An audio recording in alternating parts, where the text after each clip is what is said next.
Good. Can I see a virtual raise of hand? If you have not studied science, that means biology, in your 11th or 12th, you're not, you have not studied science. I know a lot of us studied, but we forgot. But I'm asking if you're not studied. Okay, so all of you have studied science, right? So good. So I made my effort, right, to kind of simplify. Even if you have your son or daughter who is studying high school can understand. That's my effort, right? I hope I'll be able to live up to that expectation, right? So let's dive in. I'll be sharing few slides, right? So let's kickstart. If you are ready, can you message I'm ready? Yes, let's start. If you're ready, yes, can you message? I need some energy. If you can smile at me, right? So I've got two things to cover. One, we'll talk about gut health and how it is related to autoimmune conditions that we come across, and what is this undigested protein, right? How it can turn against us, right? That's the summary of what I'm going to cover. So let's dive in, right? So we have a 3.5-year-old daughter. If we ask her, hey, can you show me where is your nose? She'll show like this. Ear, she'll show like this. Hand, she'll show like this. So do you know where is the gut in our body? How about messaging? If you can message, where is the gut in our body? Very basic, right? So we talk about gut, right? A lot of things. We talk about gut feeling as well, right? So where is the gut in our body? Message. Don't worry. Okay. Stomach. All right.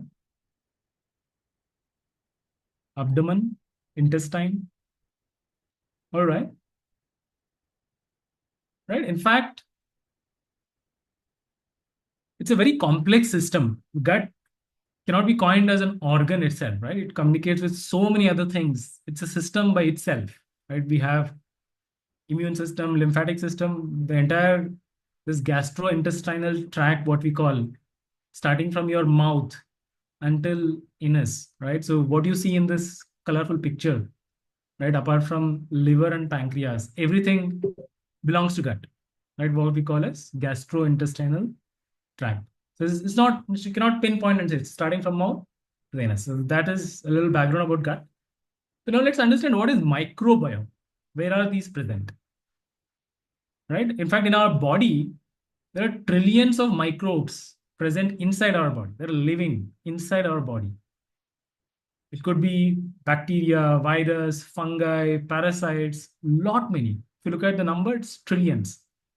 And this number exceeds the number of cells that human beings have. So we have more of microbes than human being itself, right? So we have different microbiome, different colonies of these microbes present in our body, starting with your mouth, right? Your lung, your breast, your skin, right? In fact, whenever a baby is breastfed, right, a good microbiome gets into the baby's gut. That's how you build a healthy gut in a newborn baby, right? So it's wide. So we're going to stick to one thing called gut microbiome. That's what I'm going to dive deeper. And I gave a perspective of what we're going to discuss into, right? So what is the composition of this gut microbiome? We talked about trillions of microbes. If I have to draw a chart, 90% of our gut microbiome is bacteria, right? And the rest 10% is other microbes, right? So that means we have more bacteria in our gut. So interesting question. Do you know the name of the first bacteria that existed in our body from a very long time? I'm talking about very, very long time. Any wild guesses if you can message? Wild guess. That means we've been living with bacteria for many, many years. What is the first bacteria that ever existed in our body? Okay, E. coli. I think someone answered right already, right? It is called mitochondrion. In fact, our human cell has a lot of mitochondrion. So together it's called mitochondria, right? So what little bit of story, right? To set the context, right? It's been 2 billion years, right? Our ancestor human cell literally ate a bacteria live, right? And it became part of the human cell since then. And they have been living together so symbiotically, right? And they have a mutual agreement. The human cell said, I'll give you food, you give me energy. The whole purpose of mitochondria in our body, right, is to give energy to us. So every food that you eat, your bacteria is actually getting converted that food into energy, and that bacteria is your mitochondria. It has become part of our life as well. With this context, I'd like to switch over to gut microbiota, gut microbiome, right? So now, in fact, a mitochondria pay a rent by giving us energy for human cells to thrive. Similarly, our gut microbiota, which has 90%, means trillions of bacteria present in our gut microbiome, pay us rent by producing something called as metabolites. Don't worry about this technical term. So metabolites is basically, if I showed you this, mitochondria provides you energy, right? When you give food, your gut bacteria gives you something called as metabolites. So these are very useful things that are required for us. It helps in our holistic health. How does it happen? So when we eat food, especially the dietary fiber that is good in nutrition, when we eat that food, it goes through a fermentation in our small intestine and large intestine. So that process is called fermentation, right? When you have a good bacteria in your intestine, the fermentation start producing something called as short chain fatty acids, right? So it's a component that our body produces, and it has different varieties. One of that is acetate, propionate, butyrate. Don't worry. So it's basically very helpful. How is it going to be very helpful? Just to talk about one, right? How many of you have been hearing a lot of news and stories how a lot of people from Bollywood and Hollywood have been losing weight, and they've been using a medicine? Anybody who remembers what is that medicine? I mean, a lot of people talk about, right? There are a lot of reels being made, pros and cons. So anybody remember it starts with O? A lot of Bollywood actors have been losing weight because of consuming. So it's debatable whether it is safe or not safe. Yeah, absolutely. It's called Ozempic. It's a medicine. Right? How about if I tell you, I can give you a natural equivalent of that? That is your short chain fatty acid. So this short chain fatty acid gives you a very good appetite regulating hormone called GLP-1. Right? This is what regulates your appetite. In fact, when you're hungry, you tend to eat food, right? So this hormone basically helps you not to become hungry. It uses existing resources in your body to give you energy. That is how it regulates your appetite. And it delays the process of some part of bowel movement so that you will be able to get the nourishment even in your when your stools are in your bowel, right? So that is one of the effect of having a short chain fatty acids, right, in your gut. And what provides that? When you consume salads, when you consume fiber rich dietary food, your short chain fatty acid shoots up and will help you to regulate a lot of things. In fact, it helps you regulate your blood sugar levels as well. It will help you kind of regulate your energy and resource mobilization, taking energy from your muscle mass and providing you energy whenever you need it. And also helps you in stop building your body fat, what we call as lipogenesis. In fact, whatever we eat food, the food is getting converted into carbohydrate, but if you're not utilizing it, that is what it gets converted into triglyceride and the body fat, right? It regulates that process as well. It stops a while for a better usage of the resources, right? So your gut microbiota is paying you back all these beneficiary metabolites. One of that is short chain fatty acids. So your gut plays a significant role in a lot of aspects. If you're looking for weight management, if you're looking for good health, a lot of aspects, gut plays a significant role, right? No, we all learned, right? So when you attended expert talk, so we all learned what is a function of our immune system, right? What is a function? Can you message? What is the function of our immune system? What is it supposed to do, right? So what is it supposed to do? Yeah, it fights against infection, protect, defense system, right? Identifies the intruder, right? So in fact, if we have trillions of microbes within our body, right? So why our immune system doesn't destroy it? It's an interesting question, right? So if our immune system is designed to destroy the microbes, so why doesn't it destroy? This is very interesting to understand, right? Don't worry about this complex diagram. There are two things that you have to focus, right? I talked about a microbiome, right, towards your right, and we talked about gut microbiome, and we have an immune system. It's a complicated system. This is a system that consists of lot of organs, lot of things. All your white blood cells which fight against your infection is part of this entire immune system. And one of the organ called Peyer's patch, it is part of the immune system. We have 30 to 40 Peyer's patches all across our small intestine. So this Peyer's patch is responsible for training your immune system. It basically acts as a training ground to train the immune system, right? It identifies what is good, what is bad, what is a pathogen, what is a good bacteria, how beneficial it is, whether to destroy or not to destroy.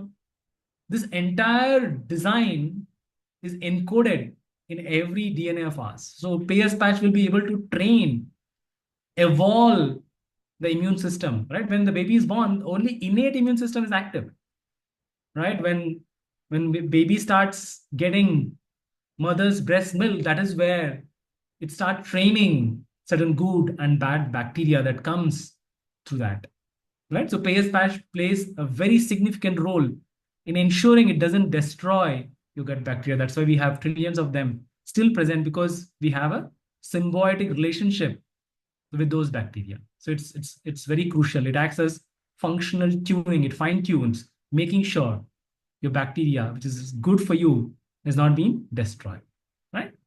So let's change gears. Now we understood, right, how the gut behaves, what are microbes, what are its role. Now, how gut health, if you don't have a good gut health, how does it trigger autoimmune condition? In fact, there's a lot of research done. If your gut is not healthy, every other biomarker in your blood report, every other problems that you come across is directly linked to gut. I mean, there are a lot of the one area that is extensively researched is gut health nowadays, right? So how is it impacting autoimmune condition, right? What is the definition of autoimmune condition?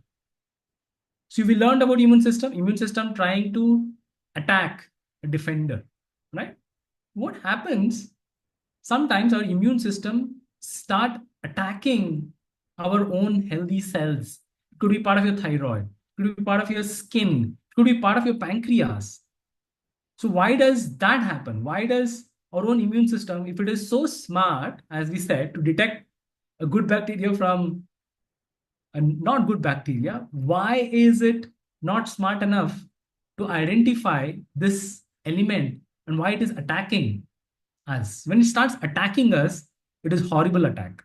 And people will experience a lot of different things when they're going through autoimmune condition. But the problem with autoimmune condition is you'll not be able to kind of pinpoint. The diagnosis itself will take more than 4 or 5 years to diagnose that you have an autoimmune condition. And the symptoms are so common, so wider. So that's why it's very difficult to diagnose as well. Right? So let's dive in. So what triggers autoimmune condition when you have a gut issue, right? So this is a cross section of your gut. As I said, it's a very lengthy system. It's like the length of a tennis court. That's what your gut is, right? I've taken a cross section of that, right? If you look at, if I start from the bottom, right? So you have a blood that is circulating. That is part of your gut lining as well. It is tightly in communication with your gut line, right?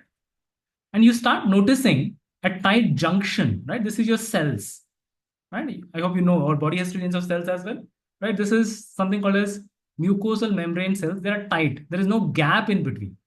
If you start noticing there is a gap here, right? There's a red arrow mark. There's a gap here, right? This is what we call as a leaky gut, right? So this leaky gut is a trigger for your autoimmune condition. So what triggers it? Why will you have a leaky gut? Right? There are a lot of factors to it, right? You cannot pinpoint a one factor. That is how holistic living plays a significant role. Your stress can induce a leaky gut. The toxins, the environment toxins that are surrounding can start pricking your leaky gut. Your food allergies and your high blood sugar levels can also trigger. And your antibiotics is the number one culprit destroying your healthy gut. And your stomach acid being low and food not being digested, it is getting fermented, rotten, that can also trigger leaky gut, right? So when there is a leaky gut, lot of things start leaking into your bloodstream. This is the problem. If you have a healthy gut, if there is no leakage happening, even an undigested protein will just pass away through your stool. It will not impact too much unless you have complications of celiac disease and IBD. Apart from these, there's no complexion whatsoever in case of autoimmune. So when there is a leaky gut, especially your gluten, what is gluten? It is a protein component of wheat, barley, rye, even quinoa, some part of quinoa. So these gluten molecules, body doesn't digest properly. So when this undigested protein molecule called gluten enters into your bloodstream, it creates a havoc. Your body start behaving very weird, right? Now let's understand what happens, why this autoimmune gets triggered when undigested protein. I'm just giving an example of gluten. It can also be a milk-based dairy protein. It could be casein. It could be lectins from your pulses, right? It could be any undigested protein triggers your autoimmune condition, right? So what happens? What happens exactly when it enters into a bloodstream, right? So I've tried to put it more of cartoonistic pictures here so that you can understand better. Please stay with me. Can I have your attention? This is crucial to understand, right? We talked about, we have a healthy cells and this gluten comes inside our bloodstream, right? Our innate system is your first line of defense. Any intruder that comes, any virus, any bacteria, any foreign substance. In fact, our body starts treating gluten as a foreign substance and it gets activated. Hey, I detect a threat here and I want to destroy gluten. And your innate immune system destroys the gluten. It carries something called as antigen. So what is an antigen? Antigen is basically a part of your destroyed invader. In this case, it is gluten. The pink color thing that your innate system is holding in the hand is your antigen. So why it carries that antigen? It sees a lot of gluten present in the system. With innate system, you'll not be able to destroy all the gluten. That's why it goes and calls something called adaptive immune system, which is powerful, which has powerful weapons. And your T cell and B cell are part of that adaptive immune system, which is very powerful, which can kill multiple number of glutens in one go. So how does that system get activated? The moment your innate system presents an antigen, there are specific adaptive system for an antigen. Every antigen, every invader that attacks our body will have a specific T cell and a B cell. Once that is activated, it multiplies itself. One T cell can become thousands of T cells. One B cell can become thousands of B cells. Each of them have their own rules. So that is how your adaptive immune system comes and start attacking an invader. In this case, it is gluten, right? So now The role of B cell, which is adaptive, right? It produces something called as antibodies. The whole goal of antibodies is to tag an invader cell, which is very harmful. It just tags, it just marks. Hey, how does it mark? It identifies a corresponding antigen. The pink dots that you see on these gluten cells, the pink dots are your antigen, right? And it goes, the antibodies goes and tags those antigen. And they just said the whole purpose of B cell is to tag, right? It will not kill. It will just tag them and presents it to other immune cells. It helps other immune cells to kill it, right? Then your T cells and other part of immune system comes and kills. So now what happens? This is very interesting, right? Your adaptive immune system, the role is to tag for a matching antigen. It doesn't care. The problem is some of our healthy cells, it could be your thyroid, it could be your pancreas, it could be your skin. Some part of your cell is a protein peptide, right? That can have an exact similar composition of an antigen of a gluten. That means, in a layman term, your gluten has a pink spot that is an antigen. Some of your cells can potentially have that pink spot, pink dots. B cell doesn't care. All it looks for is that pink dot, and it sends the antibodies to mark your cells for destruction. And that is how your immune system, the adaptive immune system, T cells, there are a lot of other part of your immune system comes and start destroying gluten. At the same time, it also start destroying your healthy cell. This is where the problem happens. This is what triggers Hashimoto's. When you have thyroid antibodies being generated and your B cell start marking your own thyroid tissues for destruction, and your immune cell attacking your thyroid and impacting your entire thyroid system, and you have an elevated TSH. Sometimes it will not, I mean, a lot of diagnosis when I have come across, it will not even show you. It shows your normal TSH, it shows your normal T3, it shows your normal T4, but you have symptoms. When you do your antibody test, it is in the initial phase of destroying your thyroid hormone. I mean, I'm not against any medical professionals here, but the diagnosis only they limit themselves to measuring TSH, T3, and T4.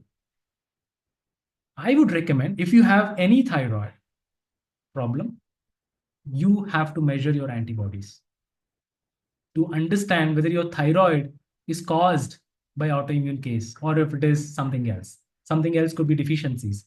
So when you take thyronorm, you're trying to fix the symptoms. You're not trying to fix the root cause. Your thyroid is still under destruction, but you're taking a thyronorm, which will still provide you thyroid hormones, but your organ is still going through the destruction of autoimmune case. One day you'll experience the thyroid organ is gone. That's where you see people where the dosage is being increased over a period of time to fulfill that gap. And a lot of people eventually has to operate thyroid and remove as well. And I've come across a lot of cases where people don't have thyroid organ, but they still be able to function because of thyroid. You just have to visualize this can happen to any other cell in your body. If it happens in pancreas, that's where a type 1 diabetes comes. So type 1 diabetes is more of genetic molecular mimicry. It happens very young, at the age of 2, 3. Just had a discussion with a 5-year-old child struggling with type 1 diabetes. It's more of genetical susceptibility. But when it happens after some time, when it happens in your teenage, when it happens in your 20s and 30s, that is triggered by your autoimmune condition, right? So now, why is our immune system is not smart enough to regulate this? Why is it not stopping our healthy cell destruction? There's something called as regulatory cell, T regulatory cell, part of your innate immune system, which instructs T cells to stop destroying a healthy cell. And that is how it subsides your immune system not to destroy. It is like regulating your active immune system to reduce the kill. The problem is the T regulatory cell is present and generated in your gut. 70% of our immune system is regulated through gut. The Peyer's patch is responsible for regulation. And if your gut is not healthy, and if you're not having enough T regulatory cells, there is no one to control. The role of T cell is to destroy. And it goes and destroys. That's all it does. Right? Now you might be wondering, so if gluten is a problem, our parents, grandparents, our ancestors have been eating wheat. In fact, wheat has a history of more than 10,000 years. Right? Should we stop eating wheat now? If I have to kind of answer to this very honestly, right? You don't have to do anything right now, unless and until you're experiencing any of those symptoms. The first thing that you should do is you do your blood test, all the tests, any of the biomarkers all over the place. If you have an inflammation in the body, if you have thyroid, then you can start checking your antibodies. If you don't have any symptoms, it's absolutely fine. See, gluten in your gut is not a problem. It might damage, in case of celiac and IBD diseases, some part of gut lining, but our immune system is smart enough, right, to kind of help you heal the damage. But you're consistently exposing your gut for a lot of junk. If you look at the amount of gluten that we are consuming right now, is quite a lot. And your wheat has also evolved over a period of time because of GMO, because of hybridization. Right? So to answer to that question, I would not recommend you to stop doing anything, but unless you have those symptoms. What are those symptoms? I'll come to that, right? So these are a few things that you should be very mindful of. These are very common, right? Thyroid problem. If you have a thyroid problem, you have to get your antibodies test. If you have a thyroid problem, you're gaining weight, that is Hashimoto's. If you have a thyroid problem, you're losing weight, that is Graves' disease. So you have to get your antibodies tested. So these are the foods that could probably trigger, especially GMO, especially hybrid ones. Right? Wheat could be a problem, barley could be a problem, dairy could be a problem. So you have to get to the bottom. You have rheumatoid arthritis. There is respective antibodies. We learned what is antibodies. That is what is tagging your healthy cells. So you can actually measure how much of a damage, how much of an antibody, how much of an inflammation that is happening in your body right now. So these are certain common diseases. There are more than hundreds of autoimmune diseases, right?